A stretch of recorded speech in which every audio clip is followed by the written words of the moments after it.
Hey guys, it's Coach Damon, and today we're going to bring you 5 advanced ball manipulation drills.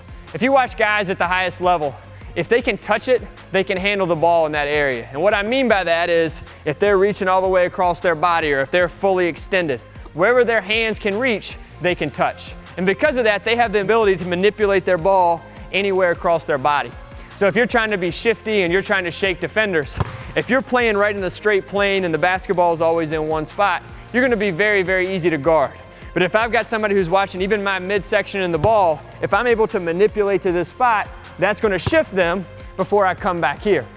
Now before we go into live moves, it's important that we can, in a stationary position, manipulate the ball to those spaces. So with these advanced ball manipulation drills, you're going to accomplish just that. For number 1, it's going to be in a 3-count series. And I'm going to start, my hips are dropped, and I'm going to go across. I'm coming back, so I'm manipulating that ball all the way across my body, and I'm going 1, 2, and then I'm going to cross low below my knees and outside of my ankles. As soon as I get that cross, I'm coming all the way back to the opposite side where I'm 1, 2, and 3. 1, 2, and 3. Hips stay dropped, and I want to go to the point that I feel like I'm going to lose it and I'm out of my comfort zone. So as we go through it, he's 1, 2. There you go. 1, 2, 3. 1, 2, 3. 1, 2, 3. 1, 2, 3. 1, 2, 3. 1, 2, 3. Now as he's gotten the pace down, he's able to speed it up, so we're going to make it more challenging.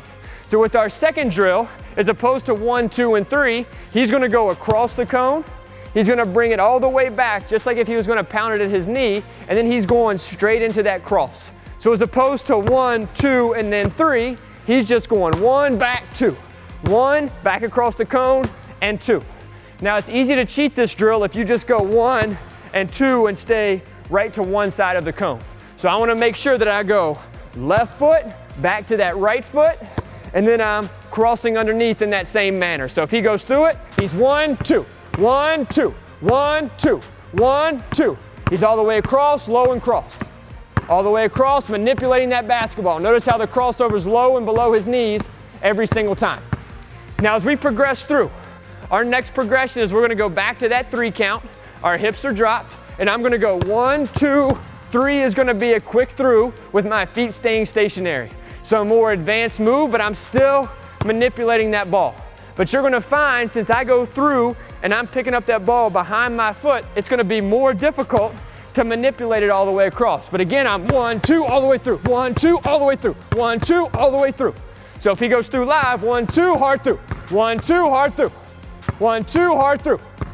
Great job. Great job. Manipulating that ball. Manipulating. Great work. Great work. Great job.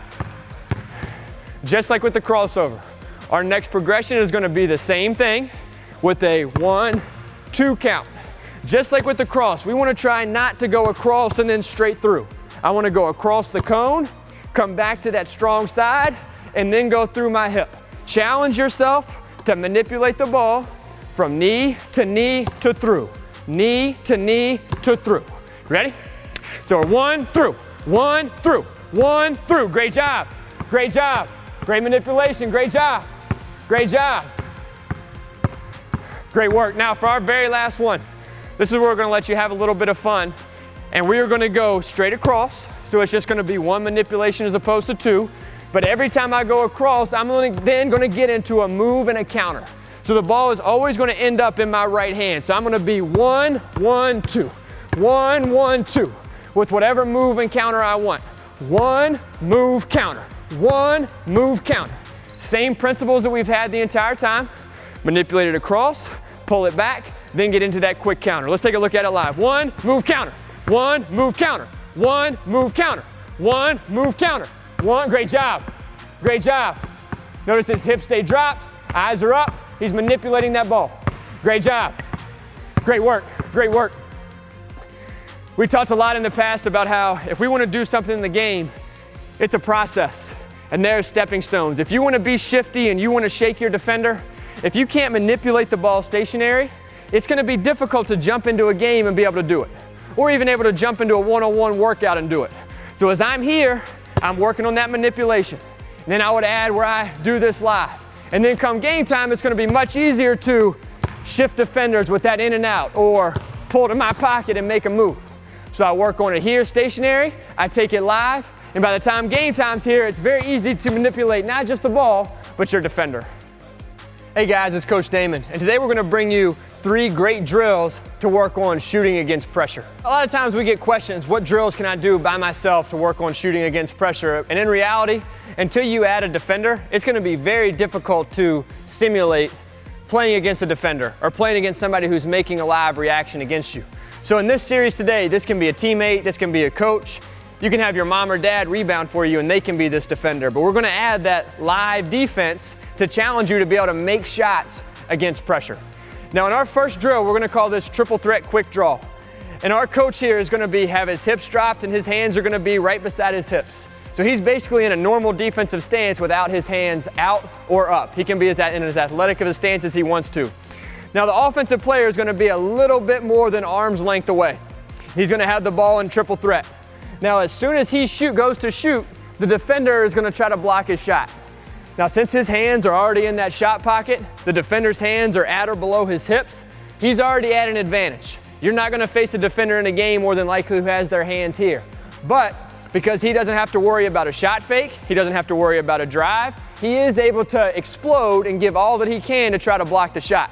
So just like if you're facing a closeout, if you're facing a shot blocker, you're gonna have to get into that shot quickly without letting him deflect or get a shot. So if they go through it live, offensive player dictates, defensive player contests. He's in that triple threat. Great shot, great contest. We'll get one more. Great shot, great contest. Notice when he went through that, just like we've done our focus shooting drills. He's focused. When he rises, there's no hesitation. There's no hitch, there's no looking at the defender. It's just him, the ball, and the rim, and you saw the results. Now our next drill is gonna be the quick draw shooting, but with the live bounce. So this is gonna be much more difficult.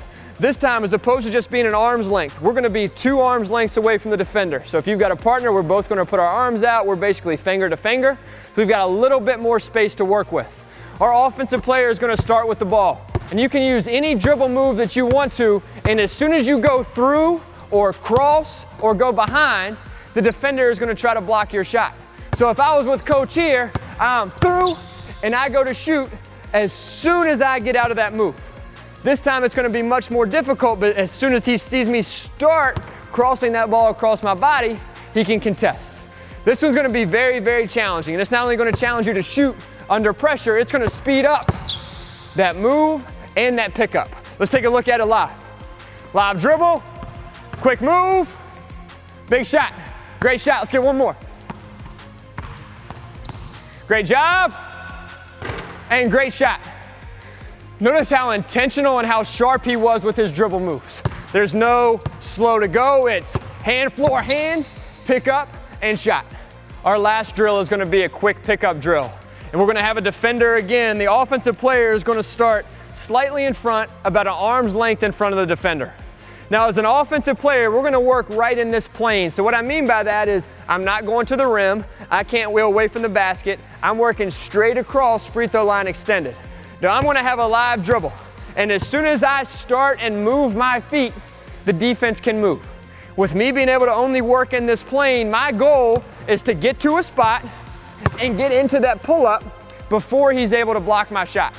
Now you're gonna find when you do this, it's gonna be very, very difficult, but it's gonna challenge you to, again, get to spots quickly, get that pickup, and get to your shot. Now as an offensive player, I can try to get him to move or lean, but as soon as my feet move, then he can move and we're live. I try to get to spots and he's gonna try to come across and block it. Let's take a look at it live. He's across that plane, he gets to a spot, great job, great balance, that's a big time shot. Let's get one more. He's across the lane, he gets to a spot, great feet, great shot, great job. Now in all of these drills, and we talked about it at the beginning, adding a live defender is so crucial. And more importantly, putting yourself in a box where you have to score without a dribble. Then you only get one dribble, and here where you can only score in one plane. It's gonna make the game much easier when you've got the full 94 feet to work with. If these guys got out here and just played one-on-one and they dribble all over the place, it's easy to score that way. But if you force yourself to find success in the box, once that box is taken away, the game becomes very easy. Hey guys, this is Coach Damon. Today we're going to bring you 3 beginner reads coming off of a pin down. Now when we say beginner, a lot of time guys think, well, I'm an advanced player, I'm in high school, or I'm in college. But if you can make these 3 reads correctly, it doesn't matter what level you play.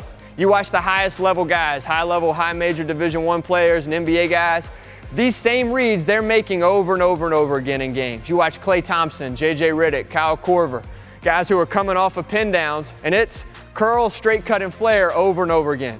But it's not just knowing what those cuts are, it's knowing when that read happens and how to react to it in a game.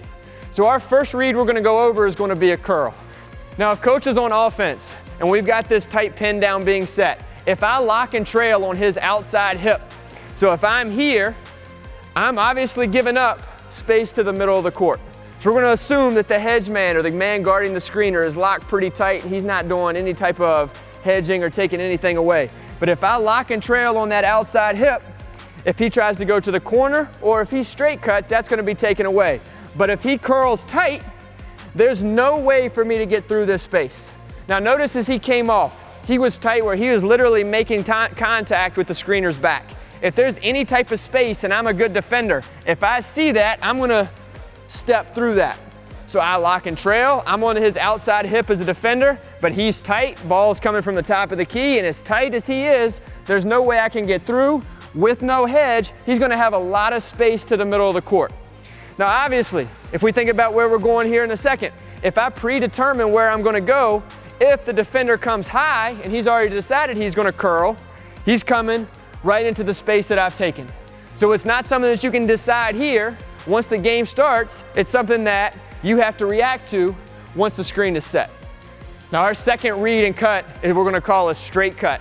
And as simple as that may sound, a lot of times basketball terminology, it's not crazy, it is exactly what it says, is if I'm here on his inside hip and I run straight into the screen, he doesn't have to curl, and if he did, I would be able to step right into it. If he flared, that's easy to get to, but the screen is going to open him up straight to the wing, as the name implies, with the straight cut. A lot of times screens are set where your back and your butt are pointing. That's where the ideal position to catch the ball is. And with the straight cut, with me being on his inside hip and not really making him work, I'm here, I hit that screen, and then he's straight to the wing with a lot of space to work with. Now our third is going to be a flare. We locked and trail, and coach curled. When I was on his inside hip and I was ran straight into the screen, he straight cut. Now this time I'm on his inside hip, and when we get to the level of that screen, I'm gonna cheat and jump high trying to take away that curl or that straight cut. Now while the original intent of that screen is to create space here to the wing, since I've come high, he can now flare it to the corner and I'm gonna have to get through this screener again to take that shot away. Now notice when he came off, just like if he was gonna straight cut or if he was gonna curl, he was still extremely tight to that screen, giving every indication that he was gonna straight cut and curl. And then as soon as he saw me go high, when I went high, then he flared it to the corner. Now when you flare that to the corner, you wanna make sure that you get to space. So if we walk through it kind of dummy live, he's not just taking one step away. When we're here and he explodes off, when he gets to that corner, that's a lot of space for me to cover in a closeout. So stay tight, cover space to the corner, never lose sight of the ball. Let's take a look at all 3 of them live. He's here, he curls tight, and finish. Great job. Ball's here, he curls tight, make sure he's making contact. Same hand, same foot. Inside hip, great feet, way to get square, great shot. Defender's on that inside hip, straight cuts, makes contact. Great shot. Now last one, if that defender jumps high, separation, ready to get squared up, and great shot. Again, these aren't cuts and these aren't reads that you can decide when you're underneath the basket. Just like when you make dribble moves, just when you decide when you're going to shoot, it's a fluid reaction. And if you're able to make all 3 of these reads in the process of the game, you're going to be very difficult to guard. My playing level just skyrocketed. Anyone that's serious about playing basketball needs to get EGT. I would describe it as the best training program in the world. This lead guard training program, it creates a monster in you. You got to experience it. It's just on another level. The best decision of my life was via the first EGT program.